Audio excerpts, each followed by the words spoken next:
meet, and today we have another Glenmorangie on my cask, and it's a new one. It's the 13-year-old Glenmorangie Cognac Cask. How did they say it?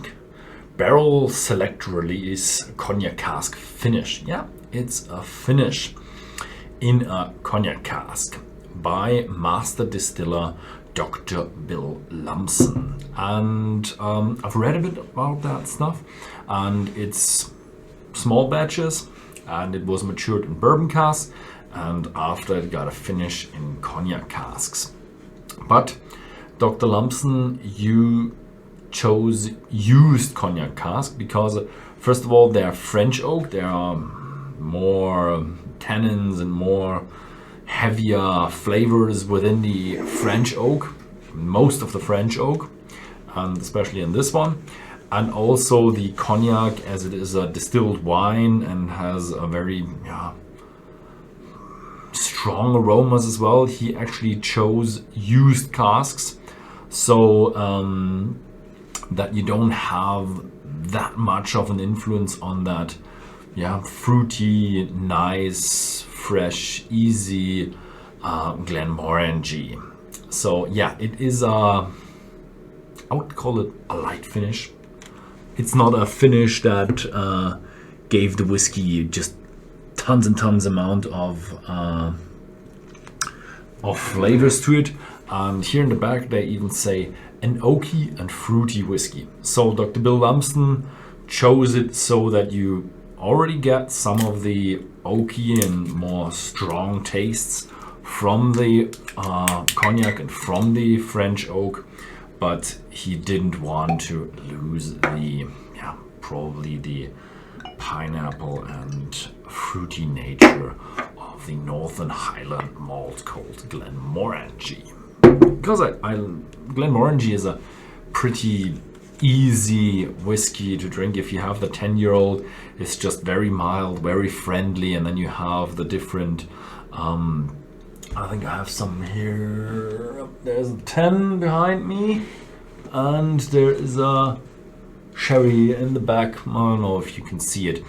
And yeah, so they have the sherry, they have the port, I think, and now they have a cognac, which is a bit atypical for Glenmorangie because cognac is not a very sweet and fruity finish for a whiskey. And that's why they chose to use refill and a bit less flavor transfer to keep the character of Glenmorangie. Ooh. When wonderfully balanced, you have a nice fruity note that you know from Glenmorangie.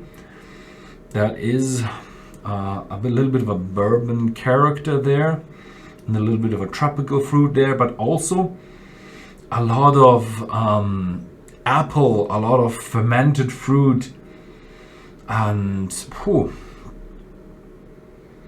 fermented fruit and cooked fruit or something. So it really feels like one of these old trade fairs or medieval fairs where you have that old dried and candied fruit. A lot of fruit in there. So it is still a Glenmorangie.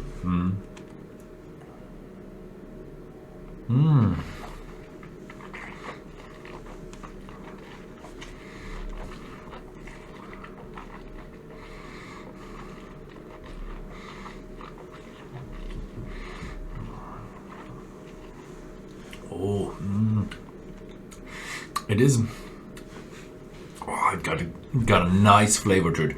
So you have that Glenmorangie character, but it's a little bit suppressed. You do have a lot of other fruity tones, fresh fruity notes, candied fruit notes. Also a little what is it? A little pelty feeling, a little bit of a nuttiness going on. But it's not like a nuttiness that you know from the Oloroso, but almonds, roasted nuts, and also There is a good amount of oak in there. There is oak in there. Usually the oak takes a little bit of a backseat in the Glenmorangie malts. It is there, but it's very subtle. Here it has more of a present note. So it says, yeah, we do have a lot of fruity and light character from the Glenmorangie, but more oomph in the oak side.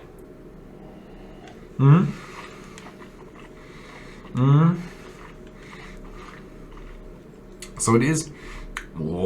Now you got a dark tone, dark cacao, a little bit of bitterness going on, and that cognac. That's probably how the cognac feels like. I really don't have a lot of cognac. I think it's already nearly a decade ago since I had a cognac. So it's not in my very present mind how a cognac tastes, but it does have a lot of stronger feel to it. So it's a little bit untypical for the Glenmorangie brand, as it is stronger and heavier. Maybe it's more similar to a few older expressions with the Glenmorangie brand. I like it.